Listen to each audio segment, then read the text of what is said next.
Happy Monday. It is Mastering the Matrix Part 6. I got a great ass episode I was watching. I want to get y'all feedback on. Other than that, we're going to be locked in on just building, continuing to post content, continuing to make the app better. I got a few streams I got to upload to YouTube.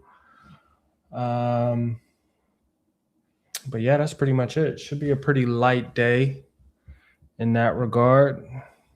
Haven't checked my phone in a while. Fuck is going on there?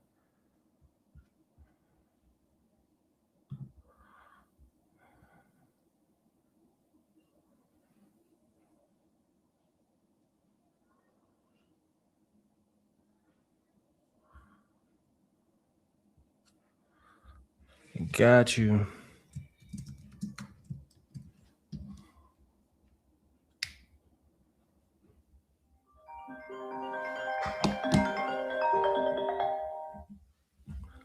Damn, that's loud. I hate when all my shit ring at once.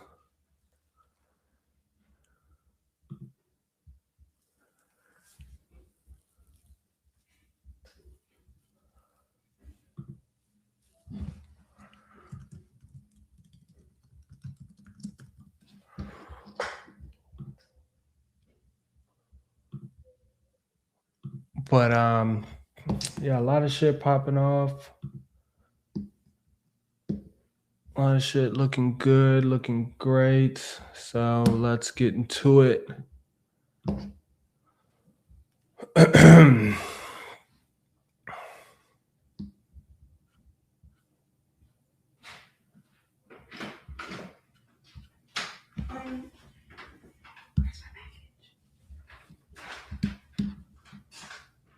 Bounce.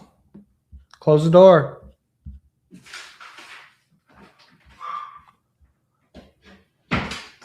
Yeah, my locks ain't working for whatever reason. Need to figure that shit out. You cannot predict. Like, a person is very coordinated, looks great as long as they touch the ground. Yeah. That the moment they're in the air, rolling down the windows, you know? Right. Like, whoa, Yes. where am I? Yeah.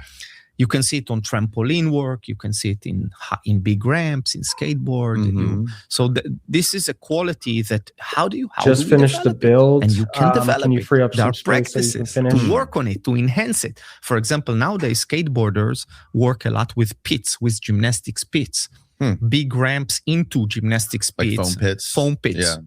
Yeah. And all kinds of tools. Trampoline work is very useful. There is even spotted string work, like from the world of circus, where you have these strings like suspending you and certain harnesses. Yeah, so there is a way in. There is always a way to develop, and not just kind of saying, I don't have that. So I gravitated towards, a different part of the practice because I couldn't do it. Yeah. There is a way to do it. Yeah, 100%, man. And I think probably vision has a lot to do with it as well. Huge. I mean, I've seen stuff that, other like super high level athletes, like football players, specifically the receivers, the guys who catch the ball, like they do all kinds of crazy work with, like bouncing balls off walls and catching them, and like working with peripheral vision, trying to do things where they can like do simultaneous zones of awareness where they're trying to pay attention to what's happening out here while focusing on what's happening here, and like doing like, we're doing a lot of this stuff as well. Oh really? Yeah.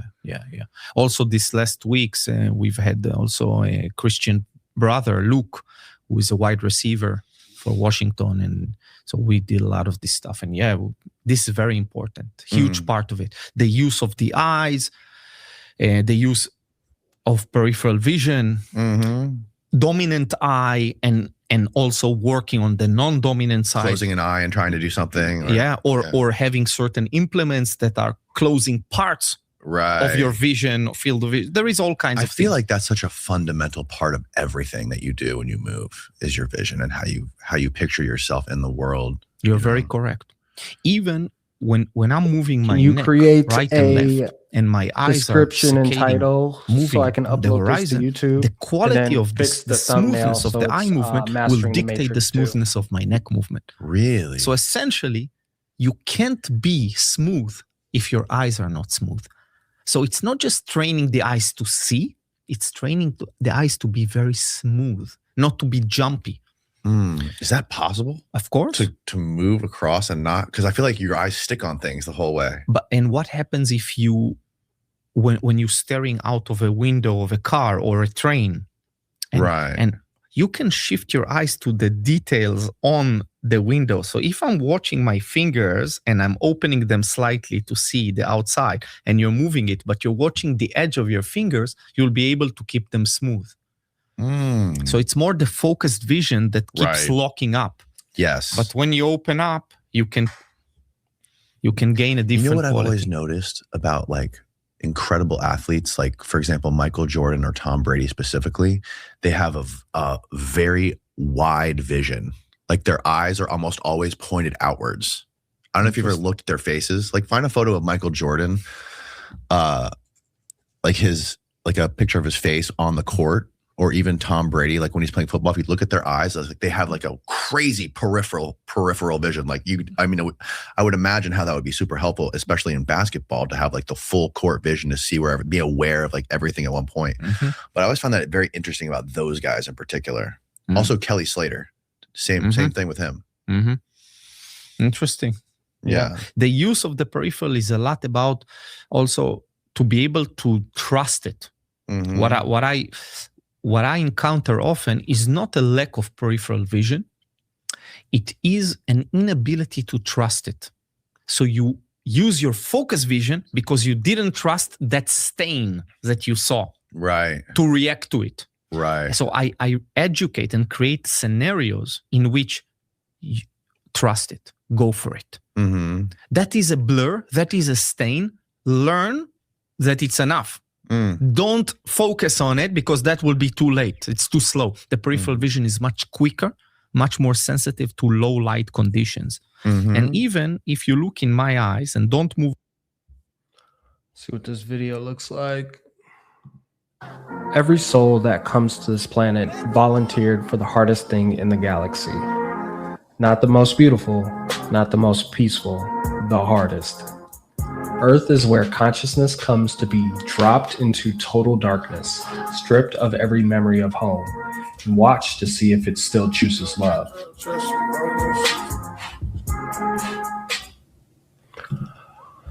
Not bad, not bad.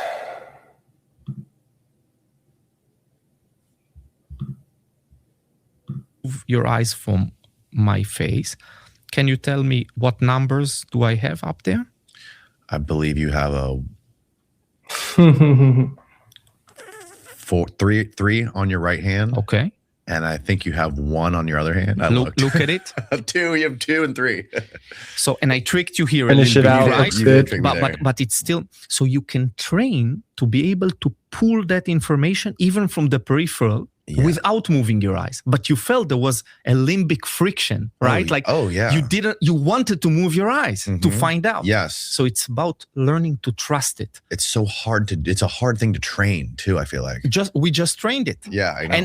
And you were able to say it's 3.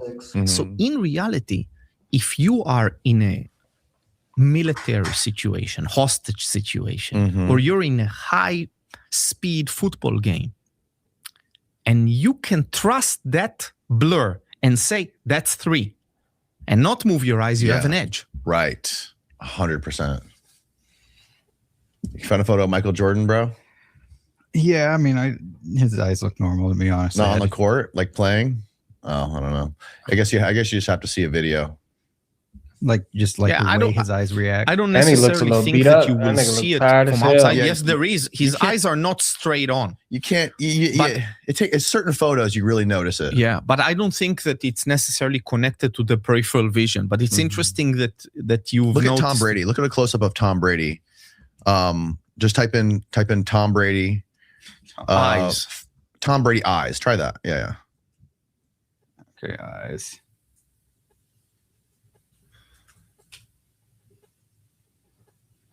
Try to find. I mean, look. Go up. Look at that one. No, the GQ one on the top. Up, middle, right there. No, not that one. Go back. Down to the left, very far left, underneath the one of him in the red shirt. GQ. No, to the left. Left. Right there. Yes.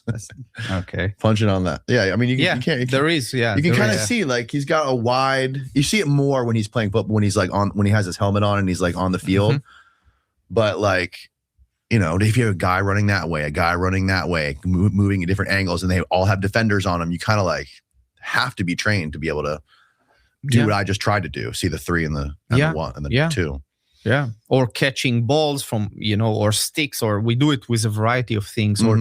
Or sometimes I do something else. I ask the person to map with a glimpse. One glimpse, you have to map the scenario, then it's taken Can away you from pull you. up the thumbnail? And now you so have I to can do it. drag So and for drop example, I did it a few weeks ago where we were in a tennis court and I threw 3 tennis balls and they stopped in certain positions on the court. And I say, look, now blindfolded him, go pick them up in a whole open tennis court. And like by memory? Yeah, it's not by memory, it's by mapping, spatial mapping. Like when I entered this room, for example, I was in the lounge, in the how you call it? The lounge, yeah. The lounge, the hangar. This hangar, it still exists inside of me now. It's mapped. Yes. I know how to get out. I know where the door is. I know where the toilet is. Yeah. So this whole thing is actually constructed, simulated by us without us even noticing. And similarly, our body is also constructed inside of us. There is these schemas, simulations of ourselves, the peripersonal space, which is even a bigger sphere, not just my body, and spatial schemas and even social schemas. So you kind of know where you are in society. Right. Like culturally. And all these simulations are like coming together in us. Oh, yeah. To create the us. Yeah, 100%. That's very interesting. So you can work and you can... So by placing this, it's not just memory, but it's, let's see how detailed your simulation is. I put the balls and then go pick them up. And it was amazing. There was like 8 steps, bends down, picks the ball. Really? Yeah, 4 steps to the right. This was Christian who did it? Yeah, Christian. Yeah. Tuck. And so it was very accurate compared to other people. Yeah, I don't remember exactly the scenario that we did, but that was something like that. How much do you think people like him or people like Connor or whoever the person might be, whoever the super athlete might be on their level, how much of that ability that you're describing is genetic versus trained? Or how much of it is trainable? Or is there like a limit? Because with him, it just seems like a natural thing he was born with. It's a natural thing to be born with, maybe. And what about growing up as a McCaffrey? Right. True. Did you forget that? Yeah, I did forget that. So you know what? How can all these McCaffreys be in the NFL? What? All them won the genetic lottery? For example, he's the shortest of the family. Is he really? And he looks different than everyone else. He still made it work. He doesn't look like his dad. Does he really look different? Yeah, he looks different. Interesting. He's very different to his dad or his brothers. And they're all a bit different. You know what I see there more? Like I told you, it's not so much in the genetics or in the body. It's in the cultivation. It's in the environment. It's in the practice, which you grew up in, playing baseball, basketball, playing football with a dad who was obsessed, right? Like with these things. And he told me crazy stories about growing up there. And on top of it, of course, there is a good genetic pool there. Sure. You know, they're also gifted in that regard. I don't like the genetic questions so much because every soul that comes to this planet volunteered for the hardest thing in the galaxy. Not the most beautiful, not the most peaceful, the hardest. Earth is where consciousness comes to be dropped into total darkness, stripped of every memory of home. and watch to see if it still chooses love. Yeah, I'm fucking with that.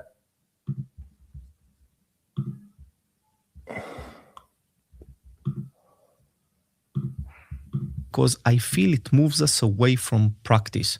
Instead, I prefer to ask, how shall I practice to improve? Not, is this genetic or not genetic? That goes to the comparison. Can I make it as a professional skateboarder or not? Yeah. Here is my beef. And here is why I like skateboarding or parkour or breakdancing. Some kid is born somewhere with a polio disease, but he wants to be a gymnast. Can he be a gymnast? I guess if he really tried hard and worked hard at it. No. You're wrong. It's impossible. Yeah, you Gymnastics he cannot do. Why is that? Because he has polio disease. Yeah, His legs you can are... cure polio, right? So I am 5'7". I ran a 4.7, and you couldn't tell me I wasn't going to the league. I thought I could work my way to it. And I was like, hey, I understand my circumstances, but I'm still going because I'm going to put the work in. I thought the work would push me through what I didn't have in talent. God-given talent, speed, and size. I got close, but I still wasn't going to the league. So I think that's the point of what he's trying to say is like, there's certain things you're just not going to be able to do, especially when we're talking about sports. Like, I'm not going to the NBA. I wanted to go to the NBA bad as a motherfucker too, until I stopped growing in 8th grade. So you cannot cure. I'm talking about the situation where his legs he's are paralyzed. Yeah, he has like a certain paralysis. Right? Okay. Like, no, he cannot do gymnastics. He cannot do gymnastics. What happens now? This kid becomes the greatest break dancer in the world because his legs are lighter a little bit, and he does these crazy tricks. You've seen them, and he makes millions more than any gymnast does in the Olympics. Real thing? Yeah, it happens every day. You got to find this guy. So yeah, there is a million of them these days already. He uses YouTube. Paralyzed, yeah, just like the legs are atrophied. They're with crutches, so but then they're so light, he leans into his hands, his legs are floating. Wow. So why I don't like the standardization of humans, which we saw where it goes in our history, that is still happening in professional sports, Olympic sports. You got to be born to the right parents and in the right skin color to be in the 100-meter final in the Olympics. Yeah. It's just the reality. So, okay, what about if I wasn't? So then there is these new phenomena like skateboarding where you can find a way. It's not one way. There is an art to it. There is an openness to it. And also limiting factors, I feel like, motivate people to do things. Also. And I love that. Instead of being blocked, you're never going to do gymnastics because your legs are, or your elbow does not straighten. You cannot do gymnastics. Right. You can, the people that cannot fully lock the elbow, you cannot do gymnastics. You're not going to get anywhere. There's this guy I follow on Instagram. I can't remember his name right now. Steve, you're going to have to look him up. He's a blind skateboarder, completely blind. And he rips harder than anyone I know on a skateboard. He rides a half pipe, a huge half pipe, and he does things I couldn't fathom doing. Completely blind. It's incredible. And he even brings the stick with him on the ramp. I love it. It's crazy. This is what I'm saying. So for me, this is a lot more about movement and our humanity coming back. And now you can even make a fucking living from it. Yeah. With Instagram and with YouTube. And that's the positive side of these things. Is it Dan the man? This guy skates a half pipe. Go to his page. This is also great what he did. Yeah, this is definitely cool. There's Anthony Ferraro, Brett Devlou. Just type in blind skateboarder half pipe. See what comes up. That might be him on the second. Yeah, right there. with the putting the helmet on. This That dude? might be him. Click on that. Yeah. I'm not sure if this is him or not.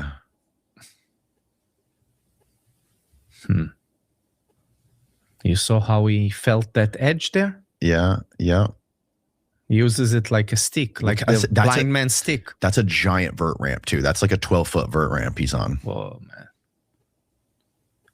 Look at the confidence, the speed he moves to the edge. Incredible. Damn, dude. This isn't the blind guy I was fail. talking about. The guy I was talking about, somebody different, but that's still super impressive to be able to do something like that. And that's what I'm saying. You know, like maybe if this guy wasn't blind, he wouldn't be so motivated. You know, he probably would, but there's a good chance if he wasn't blind, he wouldn't be making videos of himself skating a vert ramp. You know, if he was naturally given, if he was born with this ability just to be good at doing this, he might not take it so seriously, or he might not be that Right. interested in it. Right. Which is something else to examine. Mhm. Do we need that? Or can we do our best without that? Mm-hmm. Yeah, totally. Before I started this podcast, I had never talked in front of a camera or never done anything like this at all. Like I was just a cinematographer shooting videos and documentaries and trying to make things look cool visually, editing stuff and shooting stuff. Never once thought about completing a sentence on my own, you know, and having people like listen to me and like judge me for how smart or dumb I sound. And then like when we started doing this in 2016, 2017, I could barely form a sentence.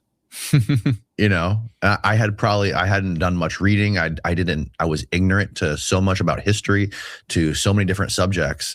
And then like starting to learn stuff and starting to have more conversations with people and trying to actually connect with people and have a flowing conversation.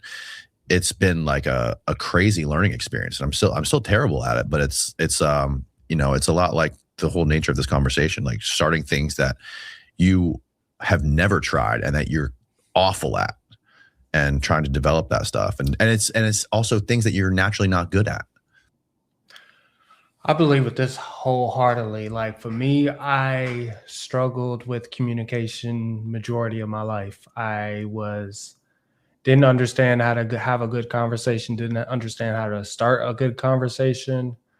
Especially growing up with tech, it was so easy to hide behind technology, whether you send in DMs or texting. But when I got into sales, I had to work on these skills, even though I struggled in interviews, struggled with small talk, struggled in in-person events. But over time, I started to work on communication and really fell in love with building the skill to the point where now I'm hardly ever nervous before a big call. I'm comfortable going to certain settings by myself. I actually enjoy meeting new people. And before that was just never the case. And now I'm streaming every day, talking. I run trainings at work where I'm talking in front of 50 people on a Zoom call when nobody else is talking, and I have to do a 45-minute monologue on teaching people how to do something. So I agree wholeheartedly. I feel like when things come natural to you, you don't work on them, as opposed to things that you struggle with and you work on, you actually get better than those that it comes natural with, because they never actually put in the work to actually master the craft. So I think with things like communicating or things where it's a skill you can build, not necessarily like football or dunking a basketball, there's certain shit you're just not going to get good at. But when you're stretching your mind, you can become better than the person that is naturally gifted at those things, whether it's being funny or listening or communicating. Things like that, reading, things like that, you can continue to grow and evolve and become better than the people you might have envied that it just came so natural to. I love it. I think in essence, you're using the situation. You're using the podcast instead of being used by it, which I often is what I see. Yeah. And it's not just about the success of the podcast. This is the core thing. What are you going to take on with you from here? You're not going to do this forever. So what are you going to take from this? And even if you do this forever, what do you take from here, from that doing? That should be a practice. It is a practice already. It's just about recognizing it. And the second thing is, there is a lot more. Don't find what you're good at and do that. That's cool. Everybody knows that. But my offering is find what you suck at, because there you have a lot more for you. Not for what society put you in under that thing. It's like, oh, he's great. But what does he care? People come and tell me like, oh, you're great. Oh, you did this. You affected me in this way. I feel nothing. This doesn't touch me. Really? Of course. Well, where am I in this? Where am I? You're great. You can do this. You can do that. You have no idea. Sometimes people, present me in a podcast. The greatest experts about the greatest expert in human movement or whatever. And if I am, what do you know about it? You need to be an expert yourself to know if I'm an expert or not. Right. So it's this lie that we keep joining in. It's like, you lift me. It's like, okay, Nasima introduced me, so I'm here, and now I'm lifted by you, and then the next person. This nigga cold. I ain't never heard of him before, but you talk about wanting nothing. That's a video I did recently, just about how when you want nothing, you get everything. And that's exactly what he's describing. Like, it's like, hey, I'm just going. I'm not doing this for some gain. I'm just doing what I love to do, which is to practice. And even the idea of loving something, he feels empty or just neutral, which is like the ultimate,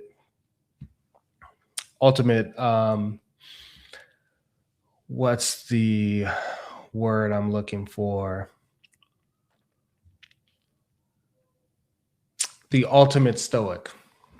And brings me in, and the people that try to do that kind of stuff are the ones that are trying to compensate for a lack of something that internally, I agree. The people that I always say, like the people who brag about getting the most girls, or the people that brag about being able to beat anybody up, are the ones that are the opposite is probably true. Beautiful. And that's why I often see in fighters. Yeah, back when I was in high school, a big thing for me was getting girls and being tough. And I was insecure in both of those situations. I think for the girl thing, it was more of like a mommy issue because I didn't get that attention naturally as a child. And then as a tough guy, I was short, and I always had that short man complex. And then when I started to work out and realize, oh, I'm actually the strongest nigga on the team, I started to use that to fill the insecurity of being short. The ones who end up in martial arts like me are weak. My father, he never went to martial arts because he was strong. He was confident. He had fist fights, he had this, and he didn't need to go to martial. I felt weak. So I found myself in martial arts. Right. Most of these fighters are that way. They come from a place of being abused, being bullied. It's a common thing that keeps repeating. But then, all right, let's move forward. Can we work on next 298? I don't have to pursue this anymore. To be able to understand it, so okay, it was part of my journey, but I don't need to continue to pursue it. Or feeling dumb. So people pursue, crazy careers in mathematics, in physics, in whatever. from one experience in primary grade where they couldn't get it and everybody else got it. And now they're dumb for the rest of their life. Yeah, that's another thing that goes into, you know, that's baked into our culture too, is just the like academia and science and, you know, all of these scientific pursuits. There's this built-in competitiveness to it where they all want to be smarter than the other one and they all want to beat them on the hierarchy. And they're just like in this very, very shallow, like two-dimensional game that they're playing. It all boils down to the same thing. It's all ego. I feel. Couldn't agree more. I feel like whenever you're competing with somebody else, you get a dopamine rush when you win, but you feel shitty when you lose. So what I've been trying to do is, how do I compete against the person I was yesterday? And if I'm better, great. But if I have a bad day, I still feel shitty. So instead of that, like, how do I just want nothing and just be present in every moment? Have fun. Be present, have fun, and love. I think those are the 3 principles of life. And if you do that, you're never going to have a bad day. Feel like at some level for most of this stuff, even for like jujitsu. Like when I started doing jujitsu, I was, you know, I always heard these stories like, oh, you know, you kind of like lose your ego. You realize that you're helpless. And it's like, you know, that anyone can take you out. Anyone can take you down. Even a 16-year-old can do this to you and you're helpless. And I'm like, oh, wow, interesting.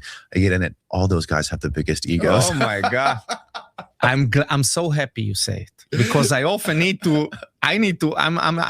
look, I've never seen, well, not never, but I don't need to take my shoes off to count the number of times working with a fighter who actually uses fighting as a practice for themselves, a spiritual journey. It's often mentioned in all these beautiful clips, the samurai, and the one. It's like fucking bullshit. This is the biggest crime, because it's okay if you keep silent and you just do your thing, and maybe, you know, you're corrupted in that way and you fight to be a showman, you fight for the sense of strength over others, but then to claim it's a spiritual journey, come on, it's not a spiritual journey for you. It's clear to everyone who you are, the persona, the ego, the pursuit, etc. And you know, even the belt system. You know, the belt system as a whole. Of course, yeah. And if you look back at the belt system, you know where, you know, how it evolved, and you know, also the need to give you that, to pull you in. You get this belt, and then this belt, and then this belt. So it's like Scientology. It's like a cult. Yeah. And stay longer. You're gonna get the black belt soon. Yeah. So like some people. See, that's what we're conditioned to do as humans, is to chase a goal, chase a end state, chase a completion. And what you realize as you go through your spiritual journey is the journey is the mission. The journey is the finish line. Every day you should be trying to get better. My favorite book, which is Thomas Campbell, My Big Toe Theory, talks about our evolution is limitless because we are God, or the larger consciousness system. We have the same potential as God. So that is infinite. So every day you should be trying to get better, not chasing an end goal, but just being in love with the journey, being in love with the present moment, being in love with becoming the best version of yourself, and remembering who you are. In BJJ, they stay for like 3-4 years beyond the point that they would have quit just to get the black belt. Right. It's such a common thing. And then they get the black belt, they quit. Yeah. So it's like so strange. You isn't just it? sold 4 years of your life. It's like, for what? Ridiculous.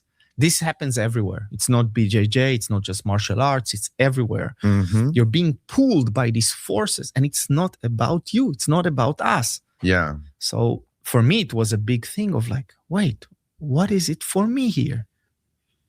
you're great, you're great. Or working on stage and seeing the audience, or or being popular, or making the money, or whatever it was. I was like, there is nothing here for me. I'm left with nothing. I'm playing other people's games. You said before the Matrix, but this is another Matrix. It's not it's not the inner Matrix, but it is an outer Matrix, which is clear. So it's almost the job, the obligation of the practitioner to be a renegade. I like it because it enhances other parts of my life. If I do like a hard jujitsu session and it really kills me, the rest of my day feels so much better. And I'm uplifted. This might be, the wrong way of looking at it. But for me, it's useful because it puts me in a great mood. It makes me feel like I did something. And, it enhances different things. Like it enhances cardio.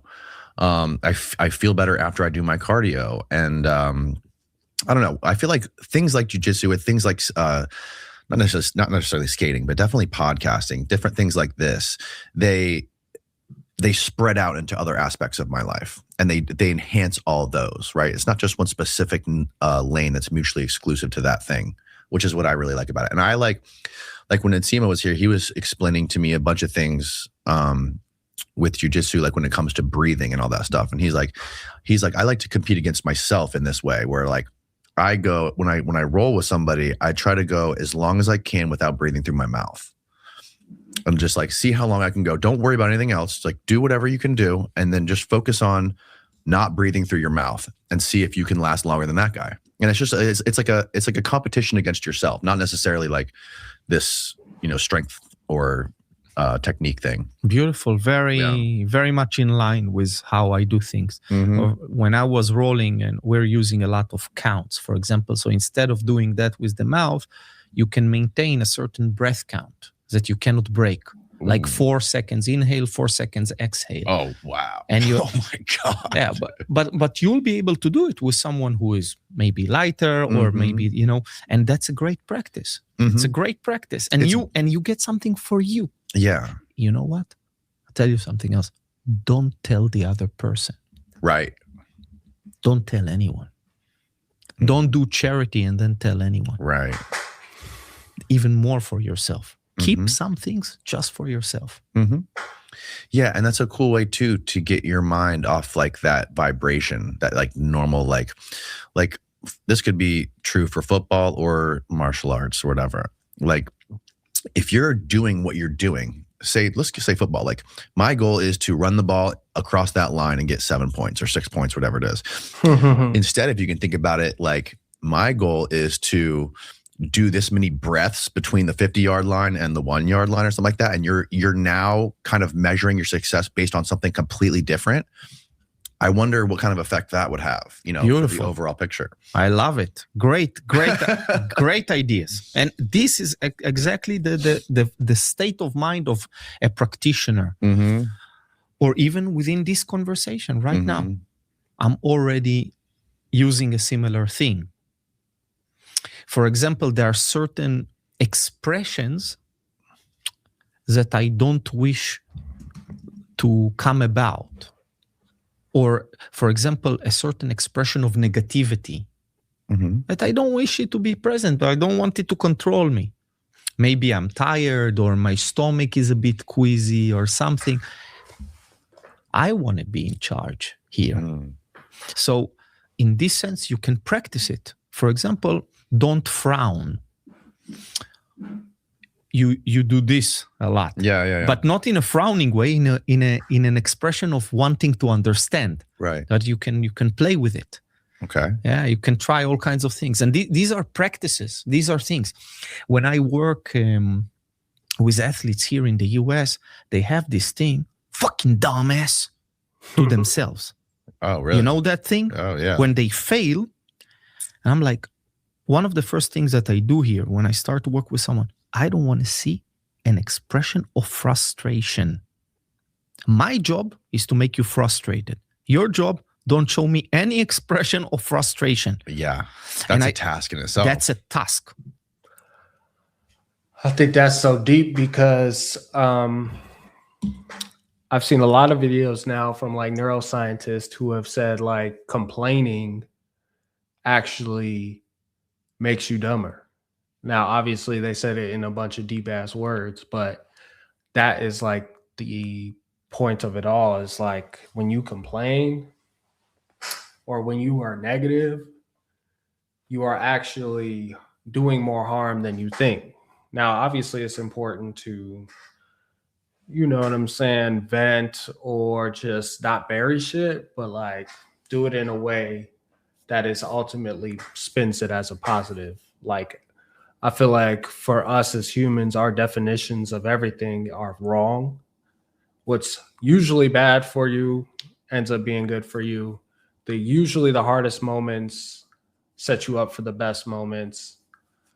Um, Usually the storm is here for a reason. For example, we just had a storm here in Chicago.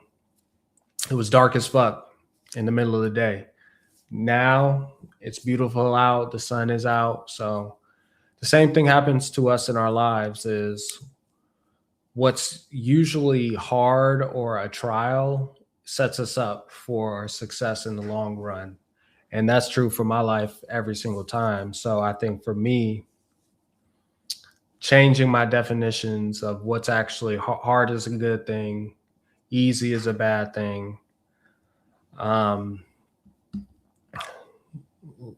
Blessings and lessons. Failure is a good thing. Continue to fail more, continue to fail faster, and you'll continue to ultimately have success because the two are correlated.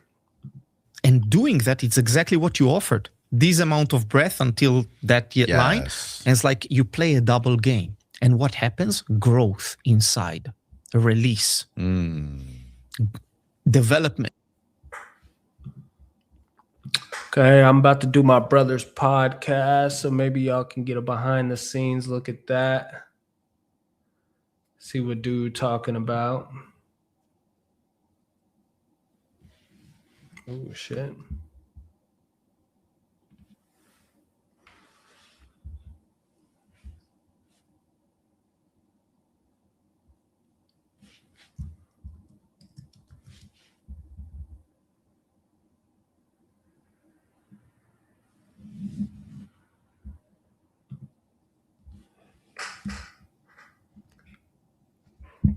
Yo, what up?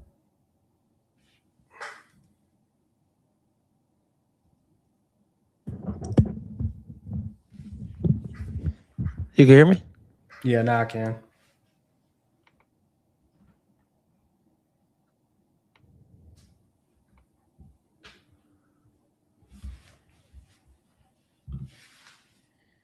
It's weird.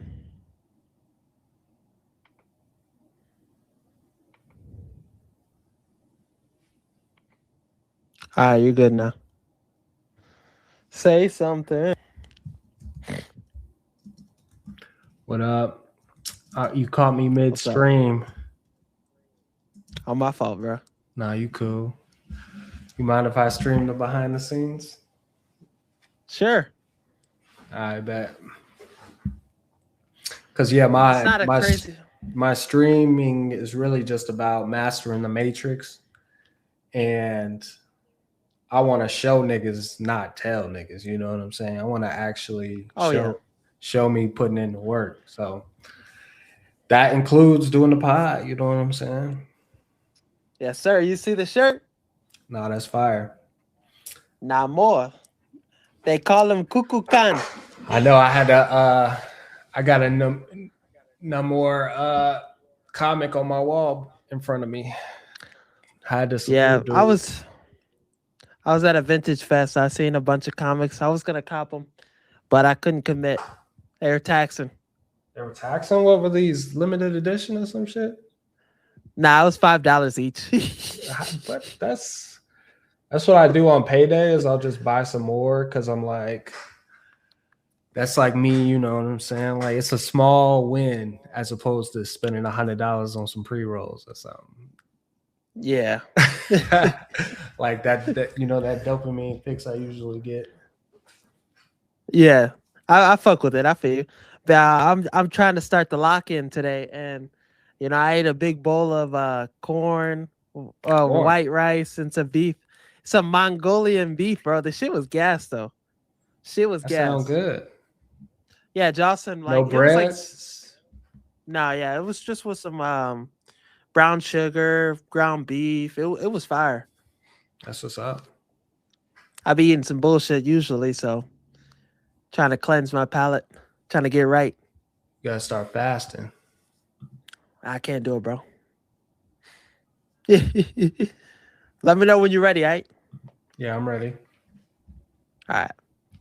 What's up, everybody? Welcome back to a Chi-Town Blitz episode. Got a great episode for you guys today. Some great content for you. Breaking down a couple things. Nothing too crazy. But the first question I wanted to start with you today. Who's your guy on offense? Who's your guy on defense? Like your two guys that you're riding with. Those are your guys. I mean, I think it's damn near obvious offensively. Okay. Luther, like LV3? Are we saying with or without Caleb? Well, offensively, yeah. I mean, it could be whatever you want. It could be whatever you want. That's tough. I'm gonna say Joe Tooney. Oh, that's a good guy. I'm gonna say Joe Tooney. Lunch He bell might be guy. the best player on our offense when you think about it. Because wasn't he ranked the best lineman in the league? Or some report came out. Protector of the year. Yeah, protector of the year. So I mean that's one where it's, you know what I'm saying. Got to get a boys in the trenches. They just do. Oh yeah, and you think of somebody that drastically changed our offensive line. You plug them in. I know the offensive line is a good, well-rounded unit, but you got that protector of the year guy that's year-in Hall of Famer level player. When it's all said and done, maybe the best guard of his generation. Like this guy is like that. Easy. He was in the top 100 at 49, bro. He was easily under. Bless you. Don't get that on stream. It's too. Hey, it's live, baby. We live. Underranked.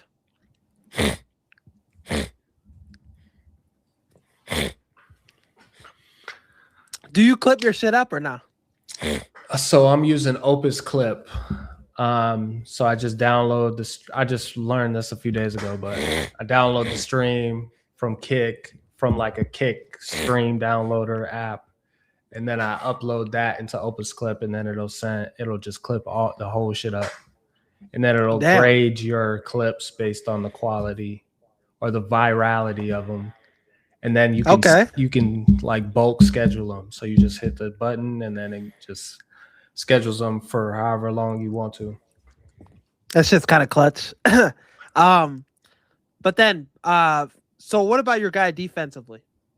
My guy defensively, I feel like it's TBD. I just didn't see enough from the guys out there last year. I would say Jalen Johnson, but dude really didn't play last year. That's my nigga, but he was banged up all year, so. Yeah, he was. I fuck with Jalen Johnson too. Our defense is elite when he's out there. That's a tough one.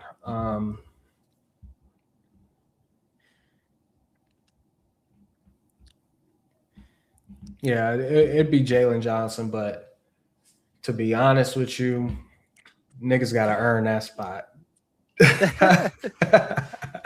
Ain't you blocked, dude, too? Yeah, I did. I lined up against Jalen Johnson in college against NIU.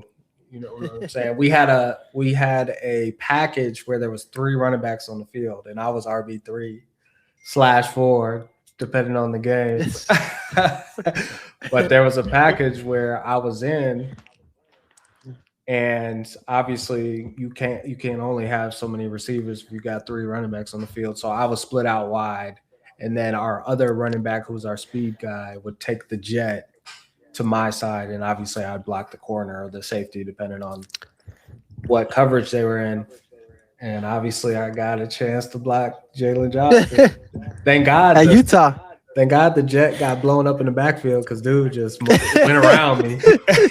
Dude just went around me like I wasn't there. But That's that's hilarious. one of Hey. my claims to fame. Hey, hold on.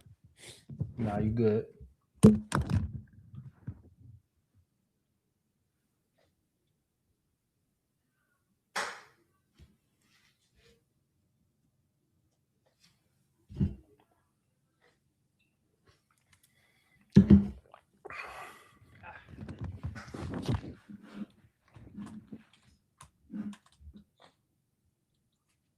I be having bad luck, bro. When I take a nap, my allergies be cooked. You gotta stop breathing out of your nose. Where else am I gonna go breathe? I mean, breathing out of your mouth. My bad. Yeah, you're right. All right. Jalen Johnson's a good pick. I fuck with bro. But for me, my guy offensively, I'm gonna say Loveland. I think I'm gonna stick with Loveland. That's my guy. Cop the jersey already. Waiting on that DH gate. I need you to expedite my shit. So I'm gonna take Loveland. Think that's somebody that's gonna be that Hall of Fame talent. Like I was editing our episode not too long ago, and I seen we were saying he's gonna be a Hall of Famer, top 5 at his position, bro. Like just an all-time great, low key. Yeah, he's got greatness written all over him. I think he can be the best of all time. Because who is your best of all time right now? Kelsey or Gronk, probably. Kelsey is I would say Kelsey for me. I think he could be better than Gronk. I think he's a little bit more dynamic after the catch. And Kelsey, physical blocker still. It's hard to remember Kelsey at his best, but he wasn't running away from nobody like Loveland is. Yeah. You know what I'm saying? So it's like he's got the talent to be the best of all time. I think so too. He's wired like that. So I think Loveland, just seeing the frameworks of the hint of what he can be his rookie season, I'm excited. Got nothing but high hopes for bro. So that's my guy offensively. Defensively, I'm going to lean probably Austin Booker. That's my guy defensively. I've been rooting for him, pulling for him. I've seen another offseason hype video from him. It looks big, so I'm hyped. Okay, I hope you're right because we need as much help as we can with the pass rush. We need that shit to be right. It's him or bust, pause. It is. Because you already know Sweat going to get most of the attention. And if I'm scheming the Bears, it's like, hey, make sure Sweat is secure, chip them when you can, but everybody else, we're not losing no sleep over. Hell no. So getting into our first topic of the show today, let's evaluate the quarterback position. We've been evaluating position groups. How are you feeling about this position group overall? I know Caleb's a stud, but you look at bringing back Tyson Bagent, Case Keenum on the board too, still being that perfect veteran. How are we feeling? Oh, shit. What? Vita Vea just requested a trade. Damn. Might need him. Definitely need him.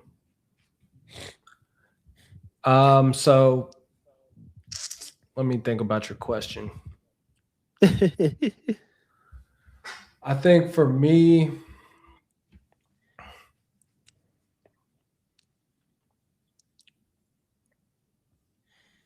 can you rephrase the question for me? Can you say it in a sentence? Okay, all right. Let's just start with that Vita Vea shit. Should the Bears be interested in the Vita Vea? Hell in a player like Vita Vea? Hell yeah. I mean, we run a 4-3, so that's the only caveat, but he's an athlete. You know what I'm saying? He could play the one. A behemoth. I think he would be an immediate upgrade, and Poles should definitely be looking into it. Oh, yeah. I don't think he would cost that much either. Like, you know how these other guys, these superstar guys have gone for crazy packages? I don't think you have to give up that much for bro. Still some capital, some decent capital, but let's look at the stats. Let's look at the age too. Vita Vea, 31 years old, kind of old. He's 31. That's crazy, no? Yeah, I feel like he'd be older. He's definitely been in the league a long time. since 2018. But 7 sacks in 2024. He could get you 5 sacks a year, damn near, since 2021. So this guy's not only a disruptor, not only blowing up shit in the run game, stout as it can be, immovable object, damn near. That's a guy that I think would improve our defensive line in terms of, you know, how teams have gashed us in the run game. You think of Andrew Billings times 10. Yeah, I was a big fan of Andrew back when he could stay healthy. So I agree. We got to be able to stop something defensively. And it starts with the run. If you can't stop the run, you can't stop shit. No, but I also like how he's going to be able to improve that. But then also him being a pass rusher, there's ability there. I think he'd probably be our best pass rushing D tackle, which is not saying much. I think he'd be better than Dexter. Dexter, I mean, yeah, he's already had 7 sacks before. Dexter's highest season, I think, was 6. I'll take that. Yeah, I think he makes the entire defense better. Just because he's a force to be reckoned with. You got a game player for the dude.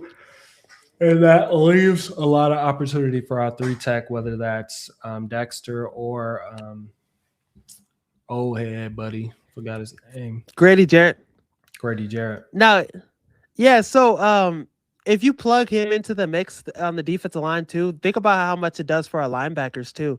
Like the linebackers we added that play with more speed, good in coverage. They're going to free lanes. They're going to be eating good with a guy like Vita Vea. And he's a perfect opposite to Dexter. Dexter's more that pass rushing defensive tackle. Vita Vea is going to be the guy that you could plug in there, multiple situations. He's going to make Dexter better. So while he is 31, I think he's a piece you add to a team that's trying to compete. And I think he makes the defensive line a lot better. And I think we've seen enough to know where we're at defensive line wise. And, you know, you're in training camp, you see what the young guys can do, and you're like, hey, we got to make a move if we want to be competitive, especially with what the Rams were able to do and just how the NFC North is only going to get harder. Oh, yeah. Only going to get harder, pause. And they say we got the hardest schedule in the league.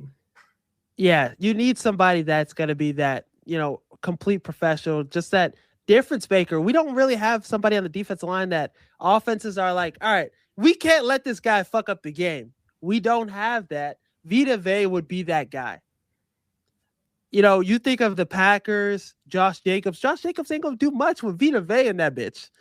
No. You know, Josh Jacobs, the Detroit Lions, they're not going to be able to be out physically, being the more physical team against the Bears with a Vita Vea up front.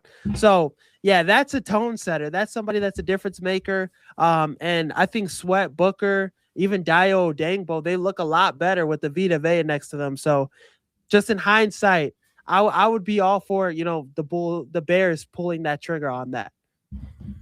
The question is, do you think they will? Probably not. That's what I'm saying. I think they are really focused on developing the young talent, but at the same time, what better way to do that with the guy who's seen it and done it at the highest level at his position? So I think it makes sense.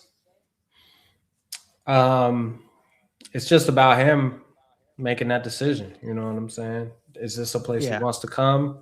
Can we get him on a team-friendly deal? Because we not going to outbid nobody. No. Does he got any homies on the team? I don't think so. Well, actually, I think he went to – no. See, he went to Washington. Kyler Gordon went to Washington, but this guy's 31 years old, so I don't think they played or cross pass. Doomsday went to Washington. I don't think we got any Somalians out on the team. So what? Samoans? Your ass cooked. Cancel, dude. Any demigods on the team? Did you see the new Moana? No. I heard it was cheeks. I'm on the side of ending live action movies. They need to stop that shit, bro. Why? I always like live action growing up. See, it depends. There's already an animated movie. I don't think the live action makes sense, right? Think that shit, like, if the animated movie is already gas, don't bring a live action film. But I will say Princess and the Frog is something I would want to see live action, though. Me too. I think they would kill that. Yeah, I didn't like how they did The Rock. They had his ass in a Nah. bodysuit. That shit looked crazy. Yeah. He couldn't get the physique for it. I mean, them steroids catch up with you. That's true.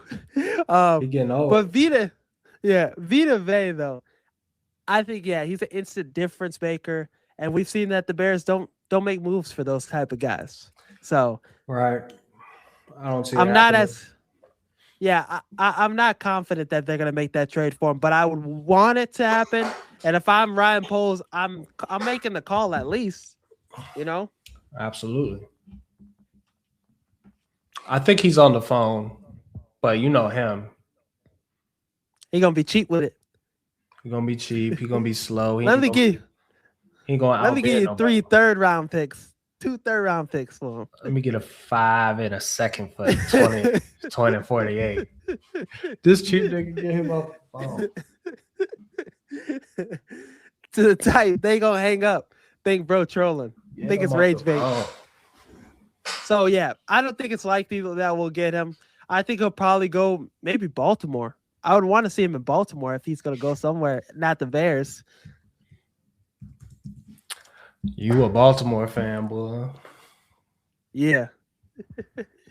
I want to see Lamar get it done, bro. If I can't see Caleb and them get over the hump, let me see Lamar get him a chip.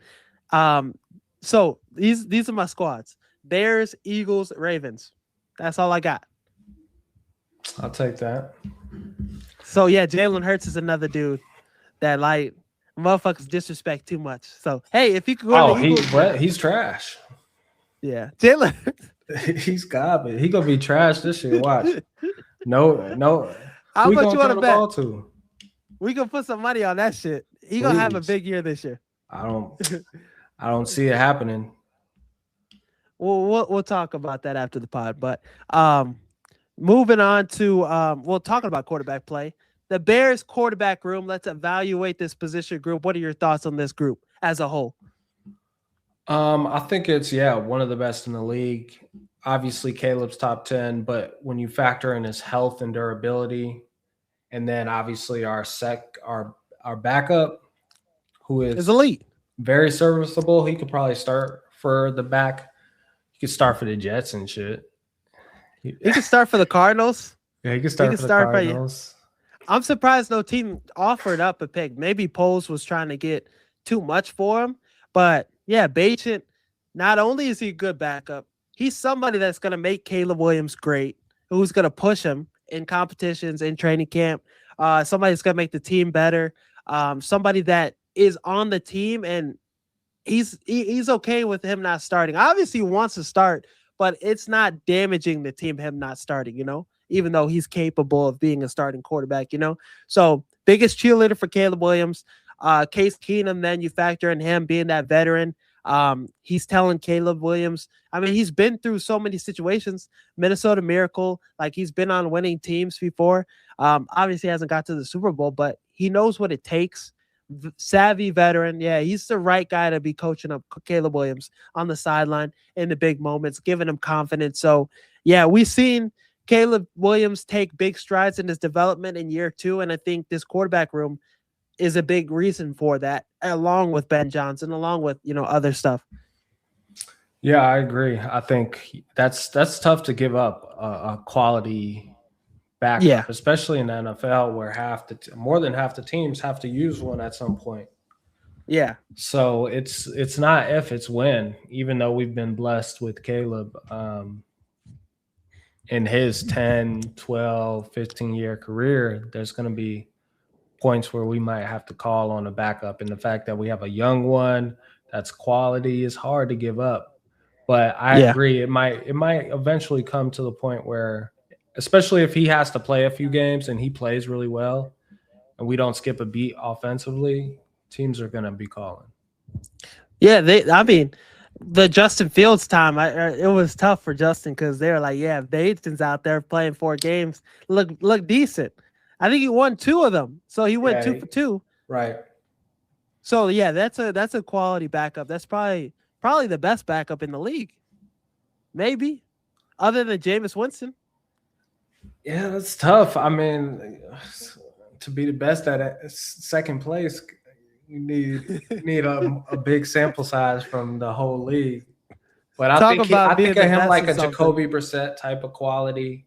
Not the same player, but just like, hey, this guy can play. He could start. Especially for a team that's like in a rebuild that needs to lose a lot of games in order to eventually get the quarterback they need. Oh yeah. Yeah, it's more than serviceable, more than solid. I fuck with it. So yeah, him or Jameis Winston, who you taking? That's tough. I might take him low key. I fuck with Jameis though. He's like that. He's what you need in the locker room too, though. Nah, I fuck with Jameis as a person. I just think quarterback, it's hard to say. Yeah. He's somebody I would love to watch play, but not be my quarterback, you know? Right. You know, he's entertaining do some crazy shit. He gonna make some plays. Yeah. He's Mr. 50-50 for real. Yeah. Or 30 for 30, whatever the shit was. But yeah, Tyson Bagent, huge part of this team, plays his role at a high level, does everything he needs, does everything the team needs of him and asks of him.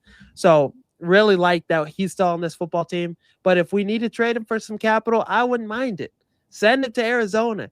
Get a 3rd round pick, 2nd round pick. A 2nd round pick would be the highest probably. But yeah, whatever value you could get for him down the road, get it. But it seems like Poles wants to hold on to him as long as possible. This is Poles like baby. This is probably one of his best pickups, his best moves. Yeah, he loves them diamonds in the rough. He don't want to go get the obvious pick outside of the guys we have gotten in the 1st round. But he loves trying to find them value picks where it's like, oh shit, this could be something crazy. Oh yeah. But for a small, high reward, low risk is the game he likes to play. He usually hits that out the park though. I mean, Jade Walker even was an undrafted free agent. Jack Sanborn, like he's usually hit out the park more often than not. But what grade would you give this quarterback position room in terms of like one of the best in the NFL or just in general? What grade would you give him? I would definitely say A. Okay. Easy A, top 10, maybe even top 9 or 8 when you factor in both quarterbacks. Yeah, for real, 100%. I don't think teams have a backup quarterback like ours, and then that veteran quarterback that's another coach on the team. So I think we have a complete quarterback room. But you know how people be. If you got more than one quarterback, you ain't got a quarterback. That's not apply to us. No, it don't, because we clearly have a quarterback. Yeah, but we just have a complete room. We have everything you need in a quarterback room. But looking at the quarterback landscape in the NFC North, which NFC North quarterback? Well, yeah, which NFC North quarterback do you think will have the best season this upcoming year? I think it's Caleb, and it's easy. Easy? Yeah, I think it's easy just because of the second year in the playbook. The talent has only gotten better. I don't think you can say that about Detroit, which would be my only concern. And then the same thing about the Packers. They lost a receiver. So I think it's a no-brainer that Caleb will not only have the best season, but he's winning MVP. Yeah, I think he's going to be up there for MVP. You think he'll have the best passing yards, all that touchdowns, all that? Yeah. Maybe not the best QBR, but best passing yards and touchdowns. Rushing, yeah. Well, I think Kyler might get busy. Yeah. I think Kyler's going to beat him in that. But Jordan Love's the EPA guy. He's the QBR guy. He always, that's his bread and butter. And so is Jared. He's a QBR guy. He's a great quarterback rating quarterback, but if you give him some pressure, he's nowhere near the same person. Hell no. This is how I would rank it in terms of like best season. I would say Caleb, Jared Goff at 2. So yeah, Caleb at 1. Jared Goff usually has like 4,400 yards passing. Like he's always at that consistent rate. Then I would say Kyler Murray has the third best season.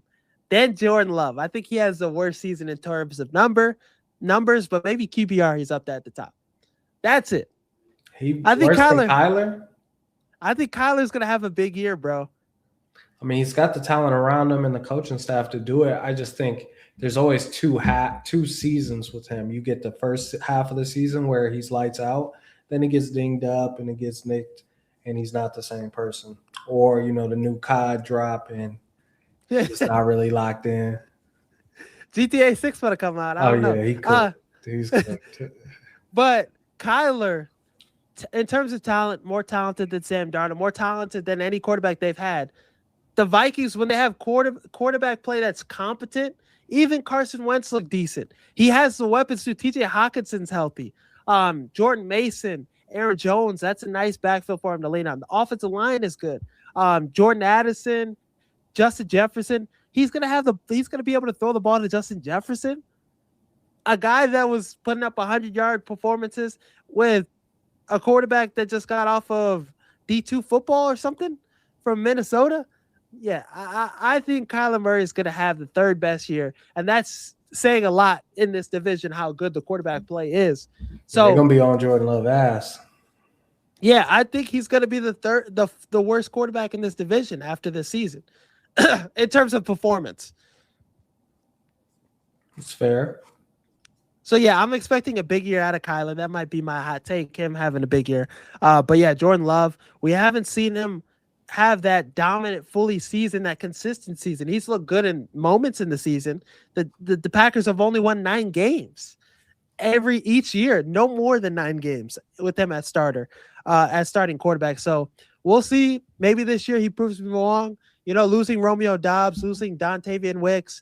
It's Matthew Golden, Christian Watson, Jaden Reed. I fuck with Jaden Reed, but Christian Watson, you can't really bank on him to be that number 1 receiver. Matthew Golden, I don't know yet. Maybe he could be a dog. He was good against the Bears. That's all I know. Yeah, that's hard to say. Tucker Kraft too. If he's healthy, he's a weapon. But he was very good. And you saw a difference in their offense when he got hurt. So we'll see. But yeah, I mean, you put up a good case. I think there's some truth to him struggling. Like I said, I didn't realize both of those receivers left. Yeah, me either. Well, actually, no, yeah. I peeped. So yeah, the Packers receiver room didn't get better. They got worse. So Jordan Love, Josh Jacobs too in the backfield. I think there's some regression for the Packers this season. Micah Parsons, the defense should be decent with him when he's fully healthy, but I think in terms of quarterback play, I think the Packers are going to have the worst quarterback performance in the division. Damn. Kyler Murray at 3, Caleb Williams at 1, Jared Goff at 2. So that's what I'm thinking right now. What about you? How would you rank it? Jordan Love at 3, Kyler at 4? Yeah, I think so. Just because Kyler he hasn't shown us a full season of quality quarterback play. These damn devices. Yeah, he really the MVP season. He got hurt, banged up. That shit ended, and I think defenses figure him out in the second half of the season, along with Cliff Kingsbury in the offense. But just him being small, there's some liabilities aspects. But Kevin O'Connell, this is a quarterback whisperer. He's gonna get it done. He's gonna get the most out of Kyler. Yeah, I'm excited to see him, and I'm excited to see him as a player. But obviously, I'm not a fan of the Vikings, but I am excited to see what he can do in that offense. Me too. I think he's going to light it up. So then, in terms of standings, moving past quarterback play, how do you see the NFC North panning out? Some early predictions for this, division and the standings.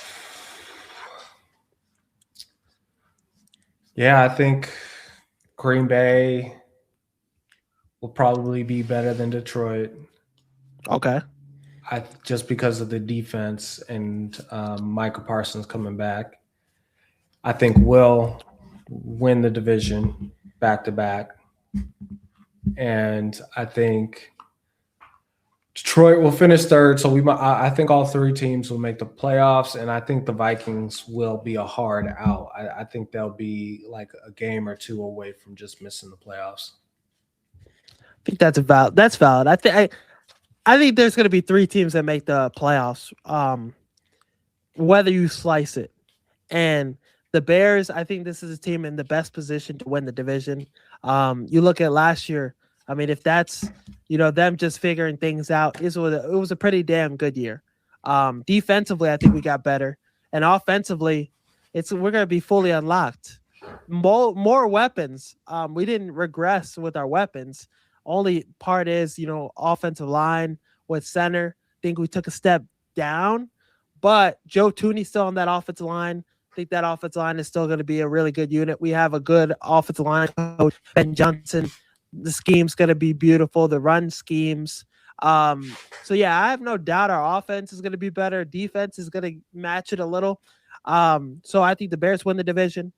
I think the Lions are the second best team in this division. I think I trust them a little more than the Packers. And then I haven't liked the quarterback rankings. I think the Vikings are the third best team in this division. I think the only negative with us is we probably have the worst pass rush. Yes. Yes. So everything else we're up there with. If we are down in a game, obviously Caleb's going to have his magic, but all of those teams have pass rushes that can close. They have closers. Well, Minnesota, they lost Jonathan Grenard. They have Van Ginkel, Dallas Turner. So I'd say their still pass rush is probably still better than ours. So yeah, Detroit, Aiden Hutchinson, Micah Parsons, those guys are closers, but we got a motherfucker that's slippery as hell. I'm hoping you're right. I need to see him take the next step because he made some plays, but he also had some games where, you forget he on the team. Oh, no. I'm talking about Caleb. Like those pass rushers aren't going to be able to touch him. Yeah. No, I agree. And bro, I like how Caleb has zero fear in these games. You know what I mean? He's clutch. I feel like out of all these quarterbacks in this division, I trust him the most in any of these games when he's facing these guys, It just comes down to the execution, Detroit, they got that edge on us. Ben Johnson facing his former team. I expect the pendulum to swing this season. And against the Packers, we know what it is. Against the Vikings, I think we're going to beat the Vikings. I just think Detroit is that team we have to worry about the most because of that rivalry, because of, Ben Johnson. So we got to beat them this year. If we go 0-2, I'm going to be blue. I can't stand for that shit. Yeah, me neither. I think they had our number. I think they knew what Ben Johnson was going to come in and try to do, and they knew how to beat us. They played the long game. They ran the ball. They converted on third down, and they stopped us from doing the same. So I think that was the biggest difference between them and other teams we played. They stopped the run against us, and they were able to run the ball and just suck all the time out of the clock. Pause. Yeah. So it's going to be interesting to see how the Bears fare in these games and these matchups. I don't think we'll sweep. I think we could probably sweep Minnesota, but the other two teams I think are going to be 1-1 split. But yeah, I think the Bears are the best team in the division. I think the Bears are bringing back the most spark, the most continuity. I think you trust this offense is going to be the best out of the four teams. And like I said, with the defense improving, with the defense getting the right chess pieces for Dennis Allen, I'm more confident in that unit. So yeah, I think this team wins the division. I think, like I said, the Lions come in second place. They have a bounce back season. And the Vikings, I expect big things out of them. I think they're going to be a team that gets to the playoffs. So Lions, Vikings, and Bears. Okay. I'm not I have mad the at that. Packers missing. I have the Damn, Packers. I know some motherfuckers gonna be mad about that. for sure. So what did they get Micah Parkinson for if they missed the playoffs? Yeah, that's true. I'm this team. I'm not sold on the it's a young roster. There's a lot of ifs. Micah Parsons, when is he going to be fully healthy? Tucker Kraft. Bless you. Appreciate you. There's a lot of ifs about them, you know? More than and Jordan Love, I think he's really going to show himself this season. We're gonna see. I think Micah is, you could argue, top 5 player in the league when healthy. So if he comes back healthy, I think they'll make the playoffs. Yeah, that defense looked a lot different when he was out there for sure. Yeah, we'll see though. I do think the offense will regress. So your 3 playoff teams out the NFC North, Packers, Bears, and Lions. The Vikings will be like 1 or 2 games out, if that. They're going to be fighting. And I think that's a fair way to slice it. I think that's a realistic outcome. I think the Vikings is more of like, yeah, I think that's a hot take. But especially with the NFC East, the NFC West, like it's going to be a tough race in the NFC with the playoff teams, especially if these teams can stay healthy. I think the Cowboys are going to get in the playoffs with how talented they are this year. But Vikings, that's more of my hot take. Like I said, I'm buying in Kyler Murray and Kevin O'Connell stock. No, I'm excited to see them play. And I think their schedule, they got a nice schedule. Yeah, it's going to be a fun year for the NFC North. Oh, yeah. Tampa Bay, Miami, the Saints, Colts, Falcons, Carolina, Washington, Jets. They got a pretty decent schedule. That's Favorable. All those games in a row? Not in a row, no. I was going to say, they might start undefeated. They got Green Bay week 1. They got Detroit, Buffalo, the 49ers, Patriots. Oh, okay. Then they got Chicago to worry about. We got to face them week 18 too. Okay, that should be fun. Better than Detroit. Yeah, I like the pieces they got. But so I got some Marvel stuff to talk about if you cool with that. For sure. You but can't tell by my background. What's a hot take you have to finish this episode up, the Bears episode? Anything to close out this episode? I think we'll be in the Vita Vea sweepstakes. I think we can try to pluck him. But the trade thing is the only thing that's holding me up because he's not gonna be free. No. I would much rather him get cut and pick him up, but yeah, we know that's not gonna happen. Right. So Vita Vea would be huge. Like I said, if we could get involved in that, I'm all for it. I just want to see what that price is looking like. What the Buccaneers are going to be asked for. He is 31 years old. He's somebody that plays games consistently too. He's not really somebody that's banged up too much. Right. Let me see. Yeah, he's usually playing like 15, 16 games a season. So that's somebody that's a game changer, a game wrecker. So I would definitely be tapped in with that. But for me, my hot take of the week, I think the Vikings will be a playoff team. I'll stand on that. I'll double down on that. I think Kyler Murray mixed with Kevin O'Connell. We're going to see the best version of Kyler Murray. Justin Jefferson as the number 1 weapon. Justin Jefferson will get back to being that best receiver in the NFL too. So I have high hopes for this team. The defense is still going to be good with Brian Flores coaching the defense, the run game, offensive line being better. This offense is going to be electrifying. The schedule is pretty manageable for them. So, yeah, I think the Vikings will be a playoff team this year. And Kevin O'Connell, one of my favorite coaches in the league. I feel like him and Caleb Williams, if that would have happened, it would have been a nightmare for us instead of him coming to the Bears. But, yeah, this is a coach that I think is one of the more elite coaches. Took Sam Darnold and the Vikings to the playoffs. Yeah, Brian Flores, who's the elite coordinator, should be a head coach. So I think they have all the makings of being a playoff team this year. Hey, you might as well start a Minnesota blitz. That's enough glaze for them. Right, for the glaze and they the ops. That's enough glaze for them. But in terms of like the division foes, I'd rather root for Minnesota than the Lions and Packers and them bastards. Oh yeah, and you talk about when you talk to Minnesota fans, they feel the same way. Yeah, they're cool people. I fuck Yeah. with Minnesota people. Yeah.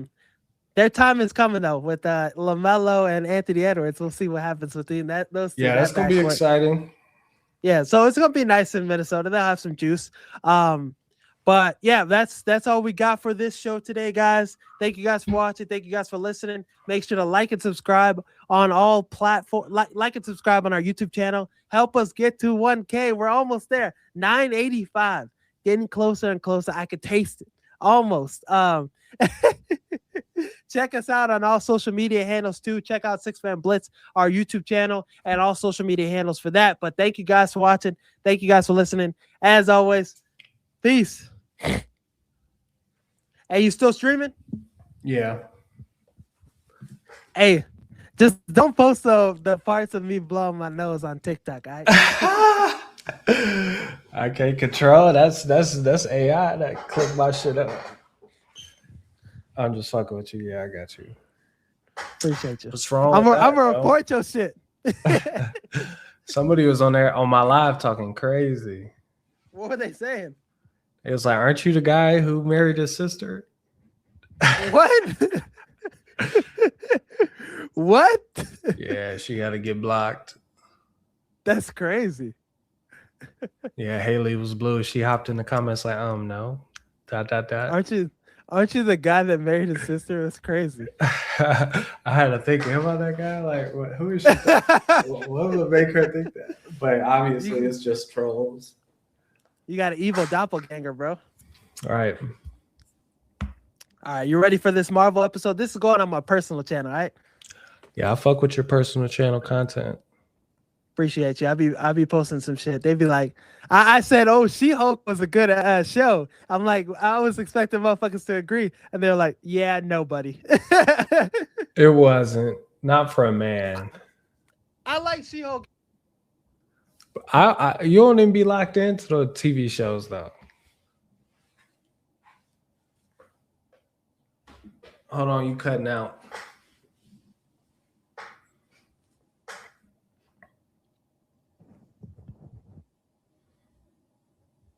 Can you hear me? I got to charge my computer now. All right. Did you see the script for the Marvel shit or no? Script? Yeah, I sent you a little script today. Oh, yeah. I thought you meant for the actual movie. Nah. All right. You ready? Of course. What's up, everybody? Welcome to the Micah Huff channel, where we talk, just personal shit, Marvel, just anything that we want, pop culture. You see what shirts we got on. You see the background. You know what we're talking about today. Mostly a Marvel-centered episode today, but why not wait? Why wait? Let's get right into it. Let's start off with the San Diego Comic-Con. Kevin Feige pulled out his nuts, put it on the table, and showed, hey, James Gunn, I know you're doing some shit at DC. Supergirl was trash, but I know you're doing some shit at DC. Let me show you what we cooking up. And he came out with two big announcements. Just wanted to hear your thoughts about these announcements. Starting off with Ghost Rider, Ryan Gosling being Ghost Rider, and it coming out in 2028. What's your thoughts? I need to see it. I want to see the nigga in uniform. Because Ghost Rider is one of my favorite superheroes. I got a drawing of him on my wall as well, in front of me. And niggas forget Ghost Rider is really, really like that. I mean, he literally killed the devil. Yeah. So we talking about a different type entity. Totally different type of superhero. So I'm excited. I think growing up, there was nothing like that movie. Just watching it, especially as a kid who was bad growing up, just being able to You can relate to him. relate to wrestling with the devil. You know what I'm saying? And Yeah, winning. for sure. Yeah, for sure. And this is Nicolas Cage was in his bag with this shit. This was like, I think that was a peak casting that not a lot of people talk about. Yeah, that's why I was like, I want them to bring back Cage. Me too. Especially how well he did as Spider Nor. But I haven't seen that. I need to tap in. See, you're not locked in. I'll be locked in. Yeah, I know. That shit's hard. Watch it. But Ryan Gosling is a perfect. Like, you're not gonna be mad that they did Buddy, because he liked that too. So he could age into the role too. He could play it for a minute. Right. I'm just interested in how they go about it, how they transition into that phase and bringing him in. I think they would need to bring Moon Knight. They would need to bring Blade in. The Midnight Suns. I need to see all the dark motherfuckers. Right, Moon Knight. That nigga is cold. Moon Knight was peak. Yeah, that people sleep on Moon Knight. That's my nigga for real. That was a show I actually watched. Yeah, and Moon Knight is one of the best shows Marvel has done. He brought life to that character for sure, and just him juggling, dealing with, the Kong shell dude, the entity that he had to deal with. Like, that show was all across the board. It was peak. I for real felt the bipolarness in bro. All the characters he was switching up to, the versatility, like that shit was cool as hell. And then Moon Knight, Ultimate Alliance. I was playing with Moon Knight. The powers he has was cool as fuck. I didn't know he Moon was Knight an was Ultimate putting BTA Alliance. on some motherfuckers too. You had to unlock him. It took a minute to unlock him, but yeah. Oh shit! I might have to go back and get that. I copped the Xbox 360, so I'm probably gonna get it on it soon. But let me know. Yeah, so Ryan Gosling, perfect casting for this. I think he's gonna kill it. I don't know too many. I mean, other than the devil, other than Mephisto and those guys, how many villains Ghost Rider got? Well, I think that's the beauty of the multiverse is like they could pull anything out their ass. The comics go on forever. I got a Ghost Rider comic too. You know what I'm saying? I think he was Spider-Man in this one. Or he killed. Damn. Actually, he killed the one I have. He killed all the Avengers. So you could go down. He's like that. Yeah, you can go down any rabbit hole you want with the comics. There's so many different authors of comics too. So it's like pick your poison. Obviously, you can create narratives out of thin air too.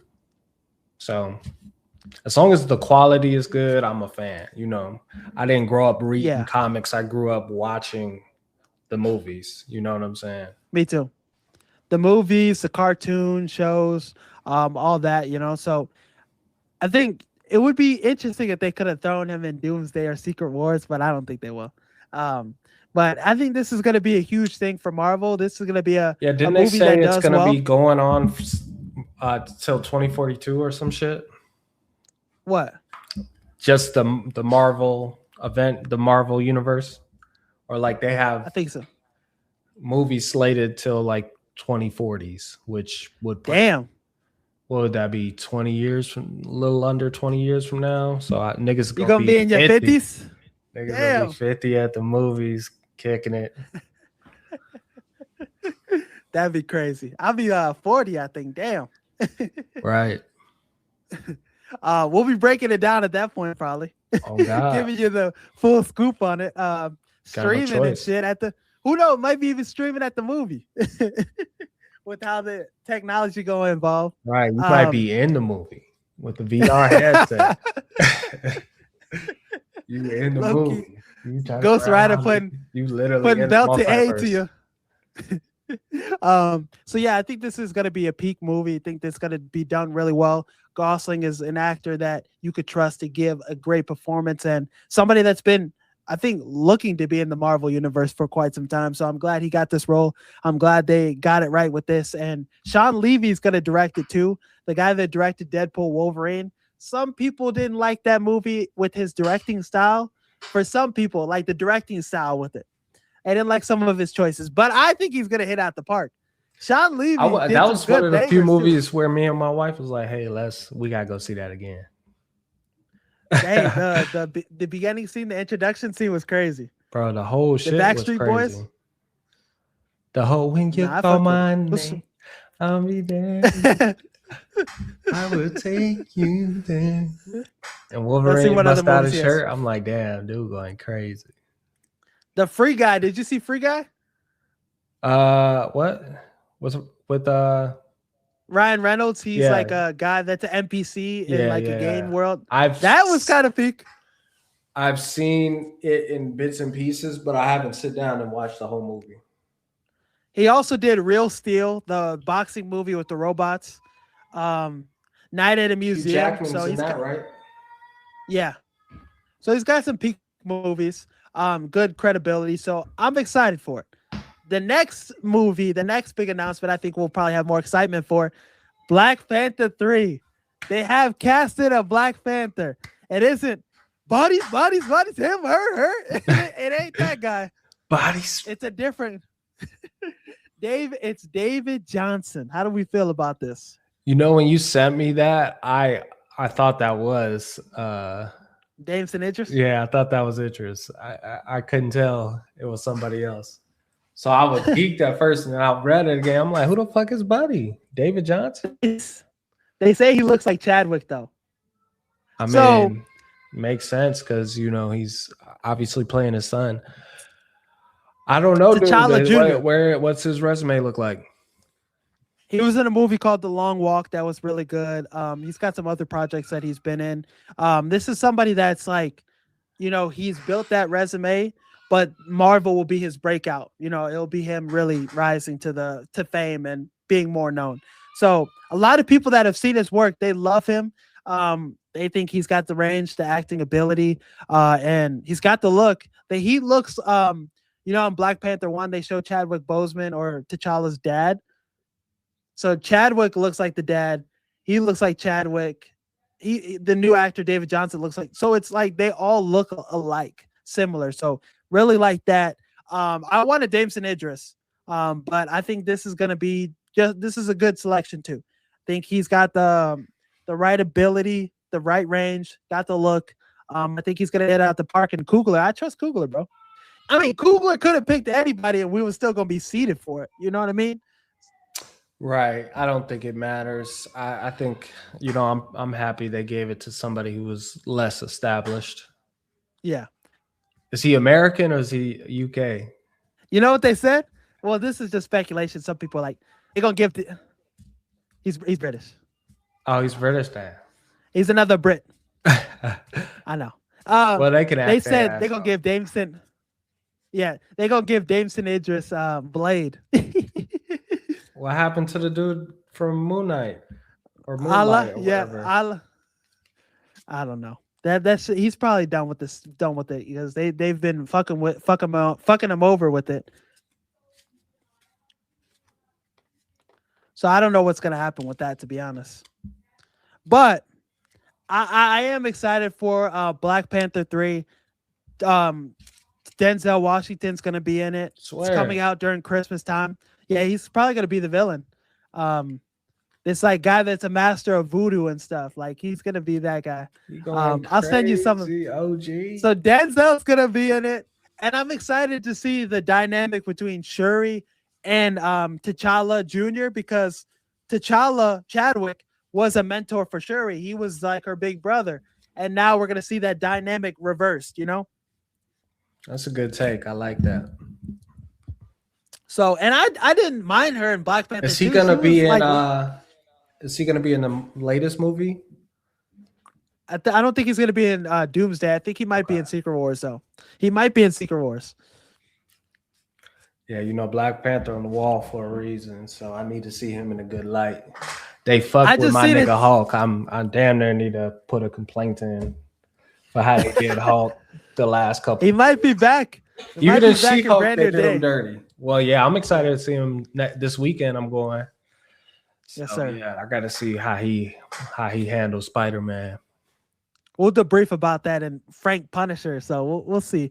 Punisher, yes, but- it's a lot of motherfuckers in this movie. Scorpion, Scorpion. Tombstone. Tombstone, It got hella people. Yeah. is Daredevil in it? I don't think so. which is weird.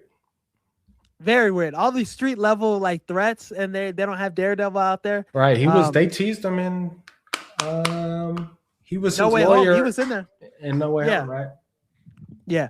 So there's a lot of shit happening in Marvel, but Black Panther 3, I think this is gonna be the best Black Panther. I think just with all they're pouring into it, they said they're gonna film it like Coogler said he's gonna film it like he filmed Sinners.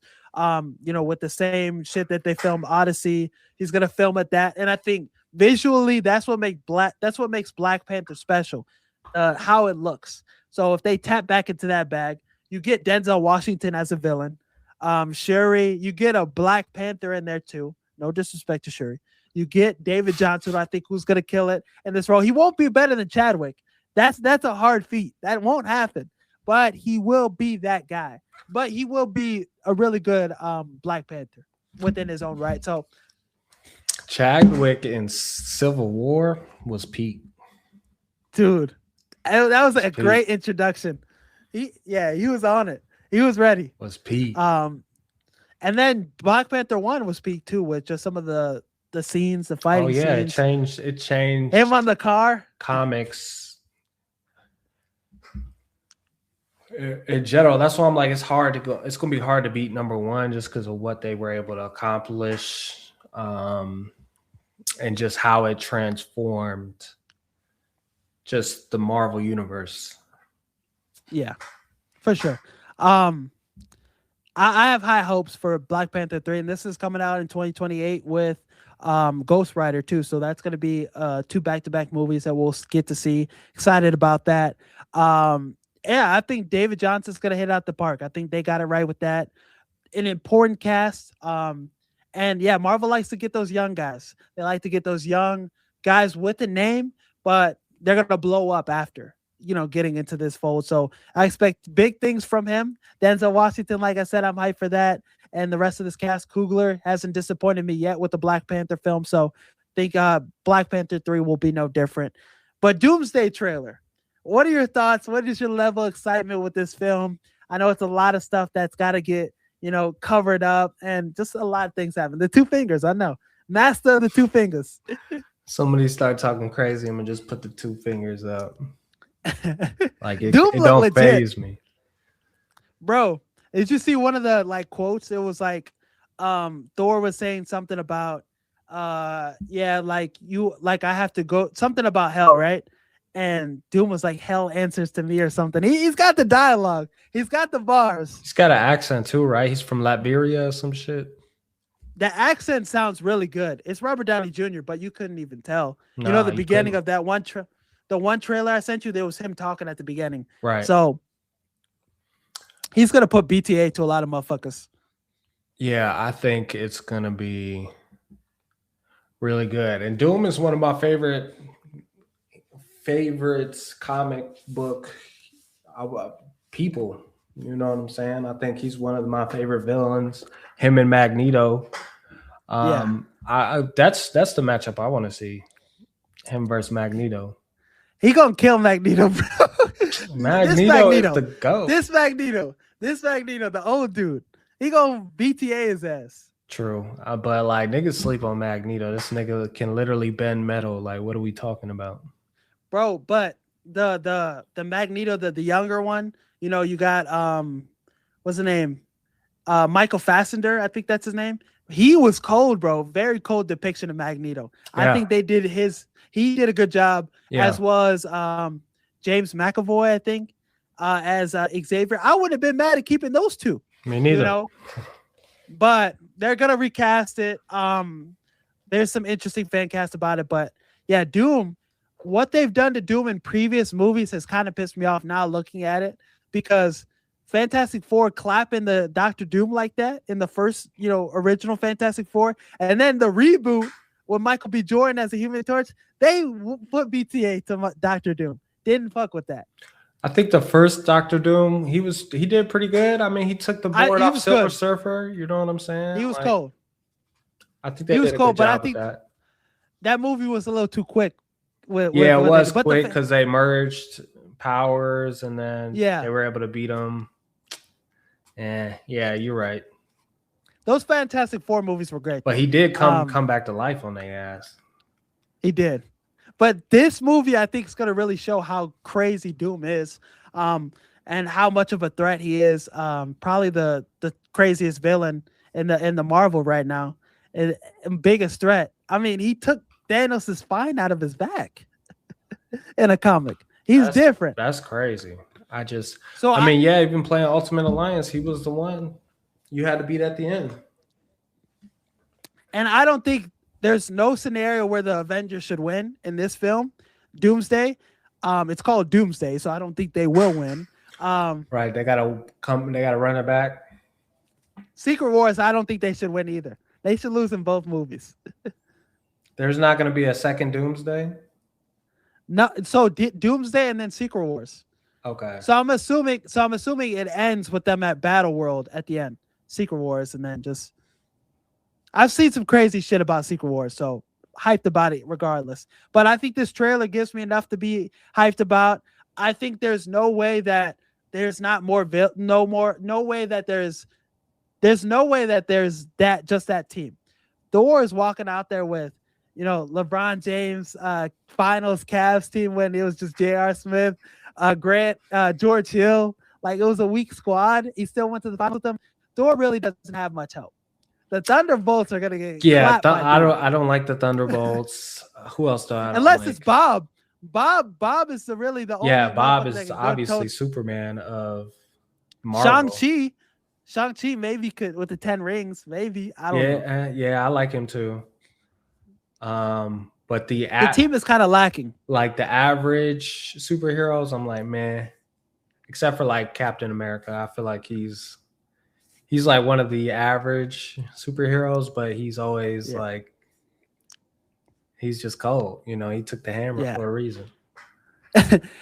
So I think this team for the Avengers is going to get worked. Deadpool might be in it too. Wolverine. There's going to be some interesting stuff that happens in it. So if you had to give a grade and for your level of excitement for this film, what would it be? I think it's a 10 out of 10 for me. It's a must see. You know what I'm saying? I need it. I'll be seated. Yeah. Seated. About to bum or whatever you be saying. Yeah. When's the last Avengers movie we've seen? Endgame? Yeah. Will it be as good as those, you think? Doomsday. The Russo brothers haven't disappointed yet. I think since Doctor Doom is like one of those beloved characters, I think Thanos was something I was introduced to as a Marvel fan. It was a little different, but yeah, it's hard to say. This really is hard to say. I think it will be because of how they fucked the Hulk over, to be honest. Yeah. That was one thing that really left a sore taste in my mouth. Pause. Was that Hulk shit. They need to bring him back. He needs to be like Brand New Day needs to be a redemption arc for him. So we'll see. I'm excited for Endgame. I think it's going to be a 10 out of 10 too. I'm excited for Doomsday. It's going to be a 10 out of 10. I think it's going to be as good as the other ones. Last Marvel talking point. What is your excitement for Brand New Day? Do you think it was the best Spider-Man movie yet? I'm gonna say yeah, because this is the first movie where the Hulk is gonna be in a Spider-Man movie. So I'm gonna say yeah, that combination is just crazy. Like I'm getting chills just thinking about it. Punisher in the movie too. Yeah. Him battling. He's gonna battle multiple villains. I seen Jean Grey. Tom Coughlin, right? Is his name? Tom who? Tom Holland? Tom Holland. Tom Holland said Jean Grey ain't gonna be in it. He might be Captain, bro. He's Captain. Jean Grey's in it. Like they're introducing X-Men. There's so many different. Who the fuck are the samurais and shit too? Yeah, that's gonna be cool. Because he's gonna be in like a jail, and that's like part of like some secret team. They're supposed to. I don't know. He's gonna be fighting a lot of people in this film. I think the hand-to-hand combat. You got the same director that directed Shang-Chi, so I think the fighting is gonna be peak. That's a movie that I was really high on. That I don't know why we haven't seen the second one yet. So I think it has all the makings. Probably of didn't. It probably didn't go too crazy in the box office wise. 90 something on Rotten Tomatoes though. I remember doubt. seeing this shit on Valentine's Day. Shit went nuts. But then yeah, I think visually it looks really good. So yeah, you have Tom Holland Spider-Man facing quite a bit of adversity. So yeah, it's gonna deliver on all ends for me, I think. And Tom Holland, he needs that one banger. No Way Home was a little nostalgia based, and I fuck with No Way Home. But this one, I think it's gonna be his, Spider-Man 3 for me. Spider-Man 3 is my favorite Spider-Man. Really? That's my favorite one. I think that was mine too, just because of the amount of superheroes. And Venom is like Venom. Like, come on, everybody. We grew up watching Spider-Man versus Venom, so I think that's like the guy I want to see. Are you gonna see his friend turn into the Hobgoblin? The Hobgoblin? I don't know. CEO of sex, huh? I don't know. I don't know if he does that. He might. I don't know. Because he was like, he's obsessed with Spider-Man, right? Yeah. So that I feel like, and they teed it up in No Way Home. That's true.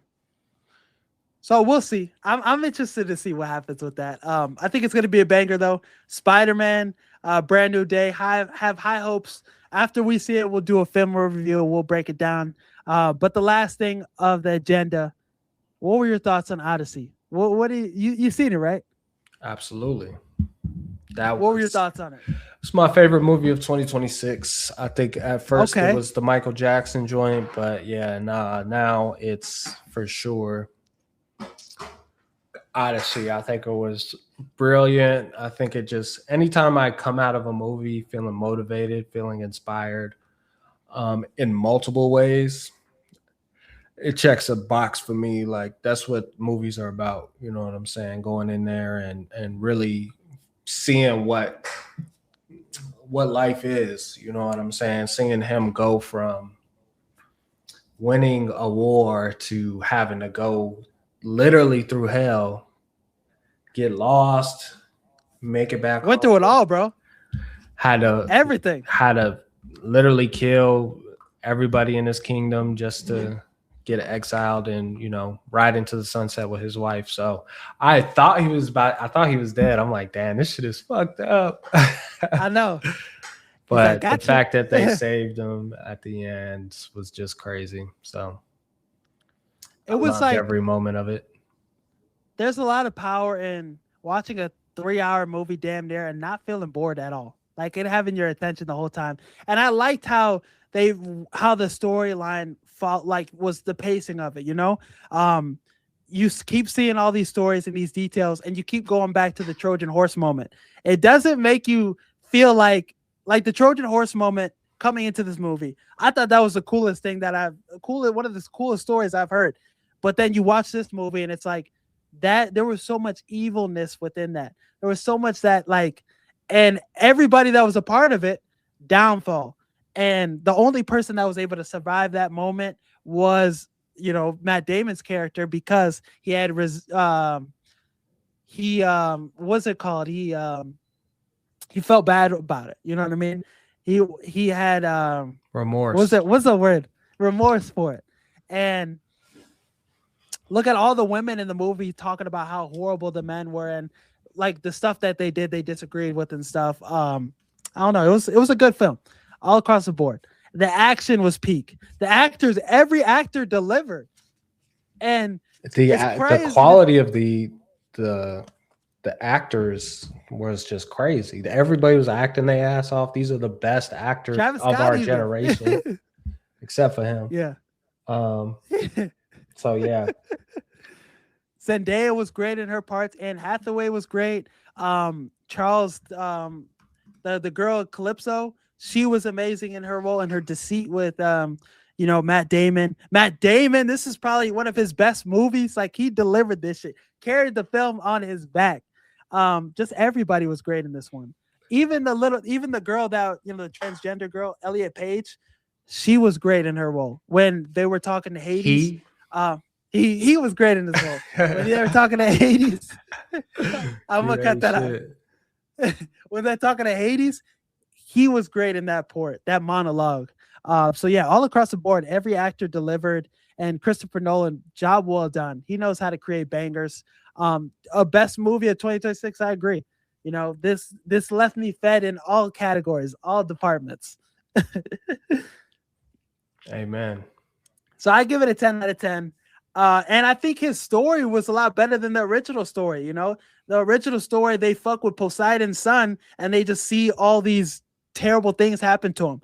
Instead, this was a little more about, you know, going against Zeus' law, going against doing everything inhumane. They're raping these women, killing everybody in fucking Troy. You can't get away with that shit. You know what I mean? So Matt Damon's character did a phenomenal job. I agree. And yeah, it made me want to like dive deeper into the story and the history. Oh yeah. So I'm excited. Yeah, and I mean, you see all the greed, all that shit could kill you. It feels good in the moment, but it always gets back to you. The dude sacrificing his daughter and shit. What the fuck? Yeah, that's crazy. I was watching a lot of reels on just him, the lore around him and why he was dark. And it was because he lost his humanity by sacrificing his daughter. Yeah, all of them really lost their humanity. I forget his last name's Patel though, like the Indian guy. Matt Damon's like number one guy, the guy that was with him through the whole like travel and stuff, who kept being like, no, let's do this instead. No, I don't agree with us going this route. Remember, they were like, oh, don't eat the cows and stuff. And he was like, we were hungry, you know, we tried it, you know what I mean? That guy, loyal guy, he was a good character. He played that role to, you know, a T. Another guy that was underrated in this film, the black guy, Robert Pattinson's number one guy. Guy from Star Wars. His ass was, Corey Hawkins, Yeah. I think, something. He was Dr. Dre in that movie. Yeah. Robert Pattinson, I hated in that movie. I wanted his ass. Dude, dead. he was a bitch, bro. Yeah. I did too. He played that role to a T, bro. I know. He's like, And- everybody, get up, nigga. You get up. What you mean? You What's a up with whole all these bitch. beggars? Yeah. He was cold in his role. So Robert Pattinson, that's another guy that's on a crazy run. Him playing On a crazy Batman. I mean, in the movie The didn't Drama, I like don't know if you've Batman, seen though. that. Yeah, it was a little more dark. I like my Batman with some swagger. I like him with some Christian Bale's my guy. Yeah, he was getting Christian his Bale's- ass beat and shit. I'm like, bro, I'm good. I need that Arkham Batman. Oh shit, it's the Bat. And he just get Yeah, I need that working Christopher ass. Nolan. Yeah. So yeah, The Odyssey, bro. This movie was peak. Every actor that you could think of did a phenomenal job in this one, all the way down to Travis Scott, his little 2 lines. Nah, his shit was kind of just an eyesore. He was mad as hell every time you seen dude. Yeah, I was like, what are we doing? But so you give this movie a 10 out of 10, right? Oh, of course. So yeah, I agree. 10 out of 10. Movie of 2026. Do you have any other movie takes or anything pop culture related to get off your chest, or are you good? Yeah, man. I'm trying to see Spider-Man. See what comes out of that. I can't wait.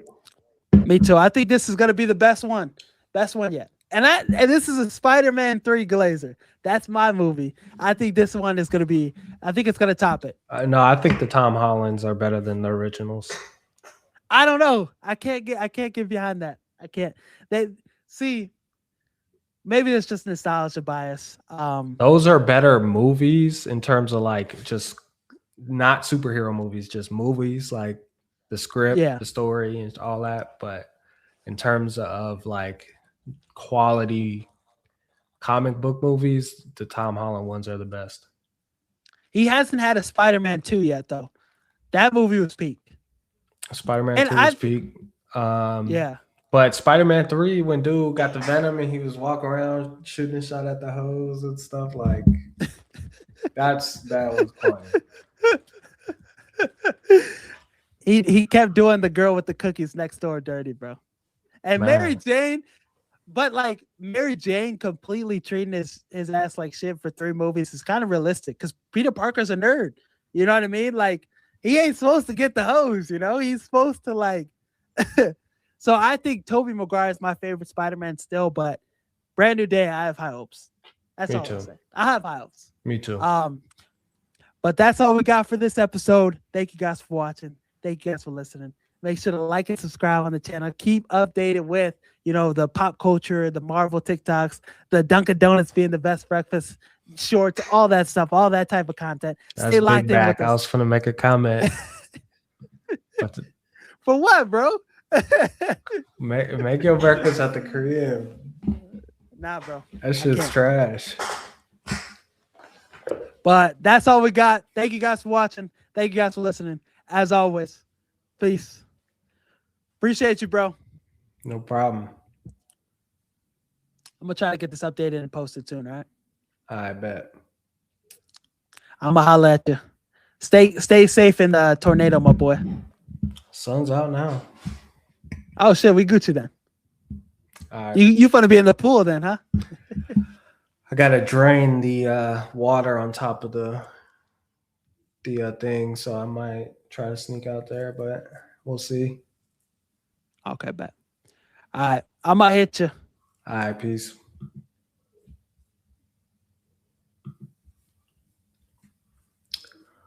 Okay, another good day at the office.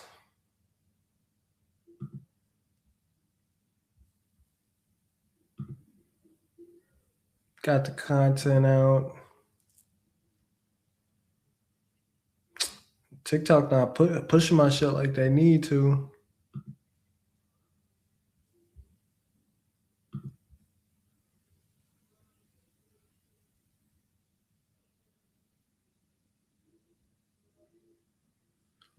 But all right, y'all. We'll call it one.